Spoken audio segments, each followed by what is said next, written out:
Hello friends, welcome back to dream veg food. ఇవాళ వచ్చేసి వంకాయ పులుసు కూర చేశాను. అంటే గ్రేవీ అనమాట. వంకాయ మాత్రం ఒక్కటే వేశాను, చాలా బాగా వచ్చింది. ఇది వంకాయ గ్రేవీ ఎందుకు చేశానంటే తలనొప్పితో నేను ఇది ఒక్కటి మాత్రం చేశాను.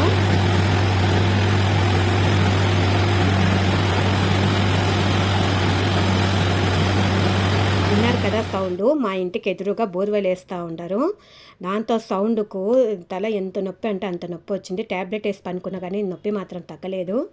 అందుకే ఒక గ్రేవీ చాలు అనేసి ఇట్లా వంకాయతో సింపుల్గా గ్రేవీ చేసేసుకున్నాను. చింతపండు నానపెట్టేసుకొని ఎండు కొబ్బరి, ధనియాలు, చెక్క, లవంగ, కారానికి తగినటువంటి ఎండుమిర్చి వేసేసుకున్నాను. అలాగే కొంచెం ఉప్పు వేసేసుకొని గ్రైండ్ చేసి పక్కన పెట్టేసుకోవాలి. అంటే నీళ్లు పోయకోకుండా మాత్రమే పొడి చేసుకోవాలన్నమాట ఇది. తర్వాత నీళ్ళల్లోకి కాస్త ఉప్పు వేసేసుకున్నాను. వంకాయ శుభ్రంగా కడిగేసి ఒక చిన్న ముక్కలుగా కట్ చేసుకున్నాను. అంటే పొడుగా కానీ కట్ చేసుకోవచ్చు, లేదా చిన్నగానే కానీ కట్ చేసుకోవచ్చు అనమాట. వాటిని ఉప్పు నీళ్ళలో వేసేసుకున్నాను. ఈ విధంగా ఉప్పు నీళ్ళలో వేయడం వలన మనకు వంకాయలు అనేవి నలుపు ఎక్కువగా రావన్నమాట. తర్వాత ఆయిల్ పెట్టేసుకొని కొద్దిగా పోపు దినుసులు పొడవుగా కట్ చేసుకున్న ఆనియన్స్, కరివేపాకు, టమాటో కూడా వేసేసుకున్నాను. ఈ విధంగా బాగా మగ్గనిచ్చుకోవాలి ఇవి. అలా మగ్గిన తర్వాత కట్ చేసుకున్నటువంటి వంకాయలు కూడా వేసేసుకున్నాను. తర్వాత కొద్దిగా ఉప్పు వేసేసుకొని మూత పెట్టేసుకోవాలి. అంటే ఒక 2 నిమిషాల పాటు మగ్గనిచ్చుకుంటే సరిపోతుంది. తర్వాత చూడండి మగ్గిపోయింది. ఇప్పుడు ఇందులో వచ్చేసి కొద్దిగా అల్లం వెల్లుల్లి పేస్ట్, పసుపు కూడా వేసుకోవాలి. తర్వాత ఇది కూడా 2 నిమిషాలు కలిపెట్టేసుకొని మూత పెట్టేసేసుకున్నాను. మనకు వంకాయ తొందరగా మగ్గిపోతుంది. కొద్దిగా నీళ్ళు పోసేసుకుంటే కన్నా చాలు, ఎక్కువ నీళ్ళు అవసరం లేదు.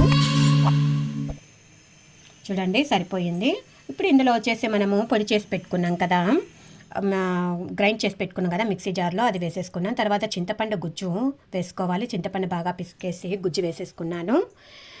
ఇది ఇంకో 2 నిమిషాల పాటు అలా కలిపెట్టేసేసుకొని మూత పెట్టేసుకోవాలి.